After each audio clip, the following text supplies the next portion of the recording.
Bienvenidos a su canal, el Dr. Osorio nuevamente con ustedes. En esta ocasión vamos a hablar acerca de la valoración del paciente con enfermedad grave. Los médicos críticos e intensivistas deben tener un conocimiento profundo acerca de los mecanismos fisiopatológicos para de esta manera poder realizar una buena reanimación y también evitar un deterioro funcional extremo en los pacientes con enfermedad grave. Para la valoración de los pacientes con enfermedad crítica se utilizan diferentes sistemas de cuantificación. Estos sistemas de cuantificación van a tener diferentes beneficios. Nos permiten comparar de forma eficaz un grupo de pacientes, nos orientan acerca de las normas administrativas de los hospitales y también nos permiten evaluar la calidad de la atención brindada y también nos orientan hacia el mejor diagnóstico para estos pacientes. Entre los diferentes sistemas de cuantificación, el más utilizado de esto es el Apache 2, también tenemos el MPM y también tenemos el SAPS. El Apache 2 es el sistema de cuantificación más utilizado dentro de los Estados Unidos y aquí vamos a medir diferentes variables como es la edad, el tiempo de internamiento, la puntuación de la enfermedad crónica y también vamos a utilizar 12 variables funcionales, las cuales vamos a medirla dentro de las primeras 24 horas de internamiento del paciente. Entre las variables funcionales tenemos la temperatura, la tensión arterial, la frecuencia cardíaca, la función renal mediante la obtención de urea creatinina, también la función respiratoria, la determinación de gases arteriales, la oximetría, los electrolitos, así como también el hematócrito y el recuento plaquetario, así como también el recuento de leucocitos.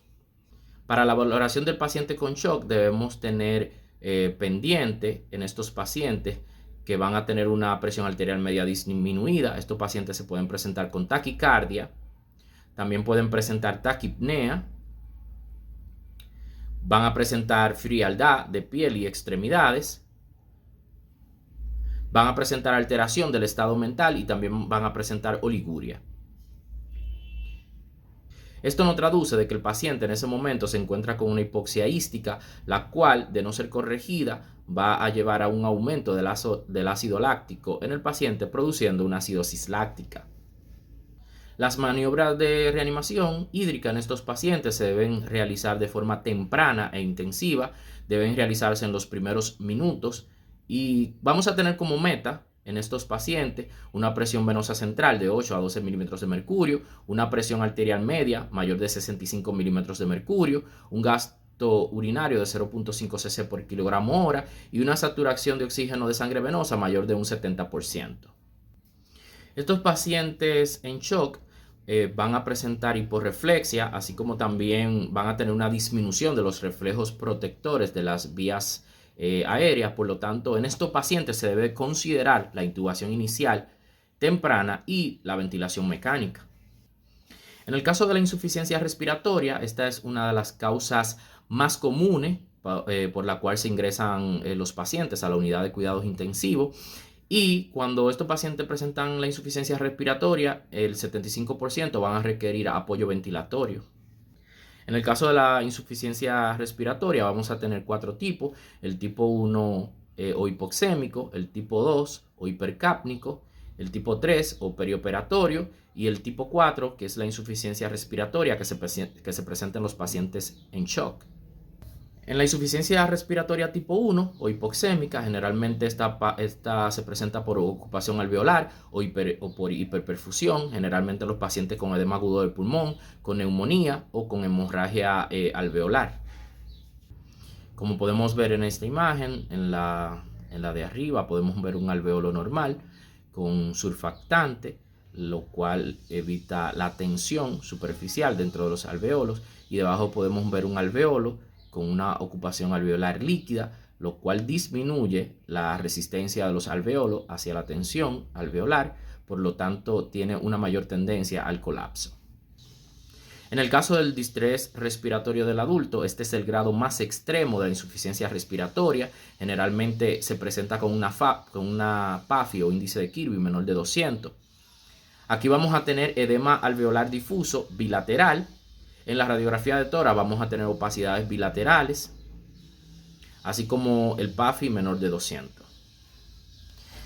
Esta se presenta generalmente en pacientes con septicemia, aquellos pacientes con aspiración de material gástrico, pacientes con neumonía, en los pacientes con casi ahogamiento, en aquellos pacientes que presentan complicaciones por múltiples transfusiones y también en pacientes con pancreatitis aguda grave.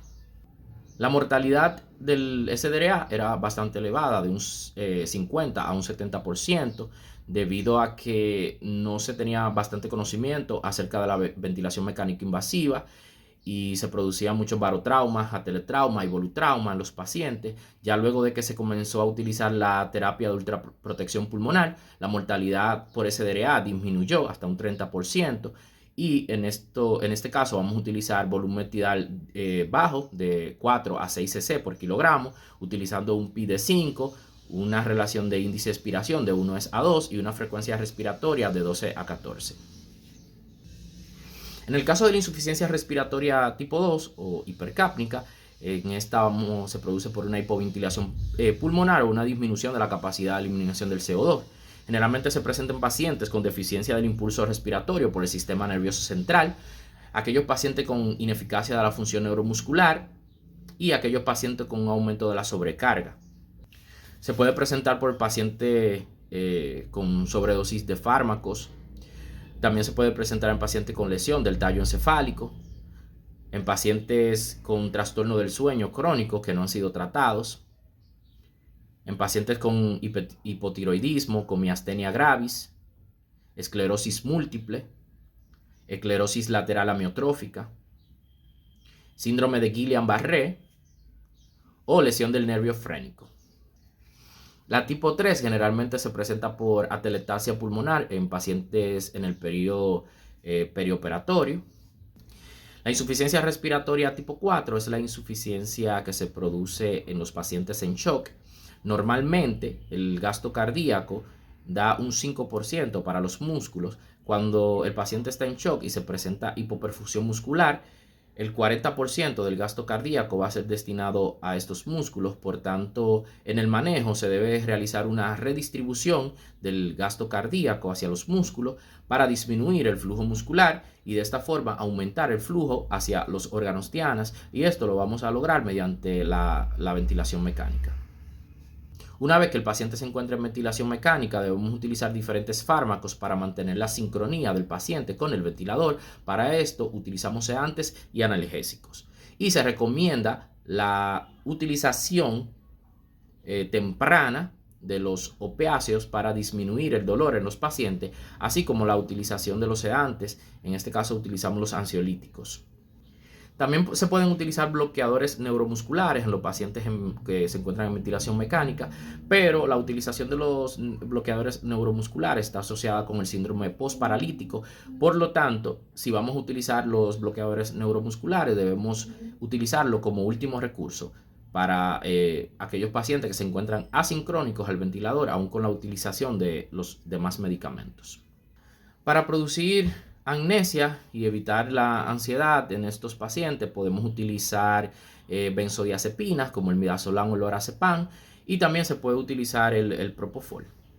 También se recomienda la interrupción diaria de los sedantes, debido a que esto evita que se acumulen de forma excesiva estos fármacos en el cuerpo. También van a cortar el lapso de la ventilación mecánica y van a cortar el tiempo de hospitalización que van a estar esos pacientes en la unidad de cuidados intensivos.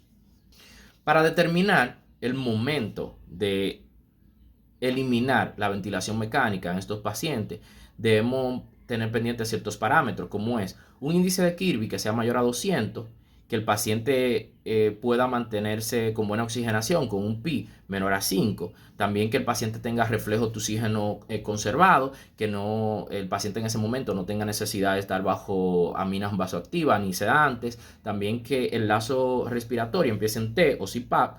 El paciente pueda mantenerse con este durante 30 a 120 minutos. Y también que la relación entre la frecuencia respiratoria y el volumen tidal sea menor a 105. Entonces, esto no habla de que podemos ir separando ya al paciente del ventilador.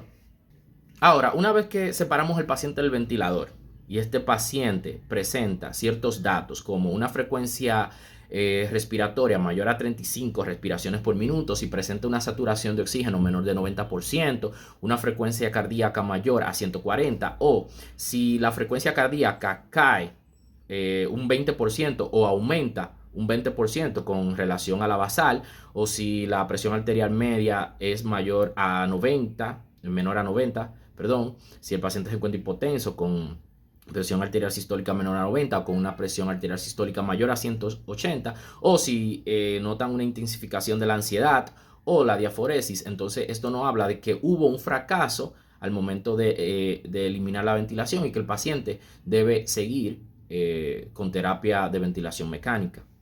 Es común ver la falla multiorgánica en los pacientes de la unidad de cuidados intensivos, aquellos pacientes con enfermedad crítica.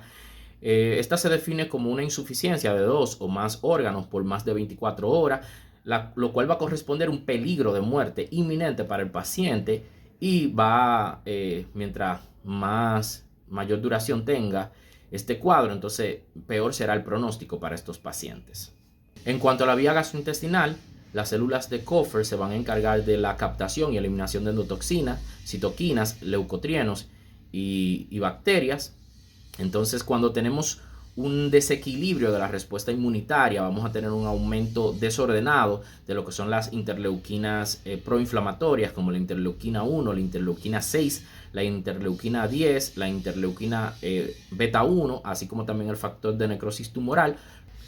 En la unidad de cuidados intensivos debemos realizar una vigilancia seriada en aquellos pacientes hospitalizados en el área. Debemos realizar gases arteriales para determinar el pH del paciente, los electrolitos, así como también la presión parcial de oxígeno. Se debe mantener una oximetría de pulso constante.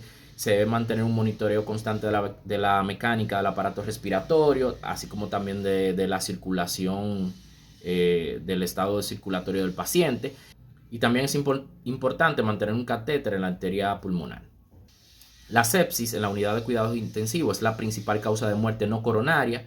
Esto se debe a que generalmente los pacientes que son ingresados a la unidad de cuidados intensivos se le deben realizar ciertos procedimientos invasivos, como es la intubación endotraqueal, la colocación de un catéter, una sonda de pleurostomía, una sonda vesical o una traqueostomía, lo cual aumenta el riesgo de que estos pacientes se reinfecten o que sufran de una sepsis debido. También debemos tener pendiente la trombosis venosa profunda en los pacientes ingresados en la unidad de cuidados intensivos debido a la inmovilidad y al encamamiento. Por tanto, estos pacientes deben ser protegidos con anticoagulantes como profilaxis.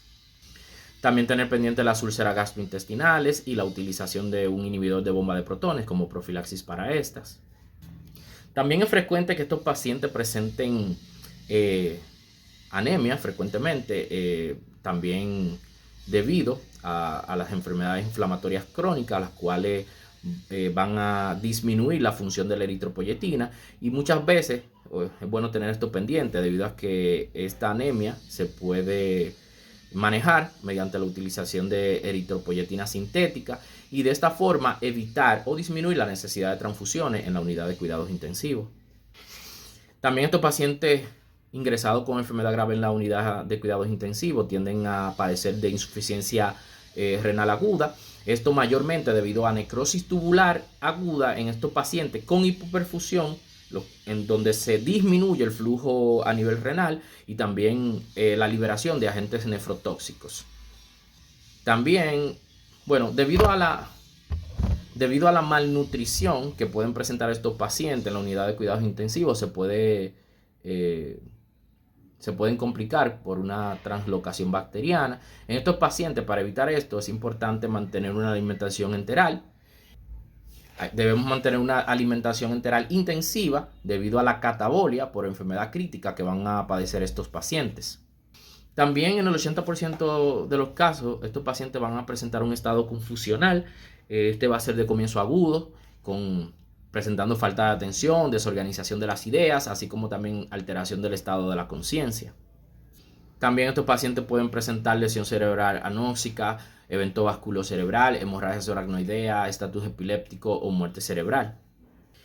Una decisión muy importante en la unidad de cuidados intensivos es la de interrumpir o no emprender una atención médica en estos pacientes. Generalmente cuando un familiar decide o solicita interrumpir o no emprender una atención médica, este familiar debe ser escuchado y se debe de evitar realizar alguna intervención, o cuando el médico entiende que cualquier manejo que pueda realizar no va a traer ningún beneficio en el paciente, entonces ese es el momento de interrumpir una atención médica o de no emprender ningún tipo de atención médica.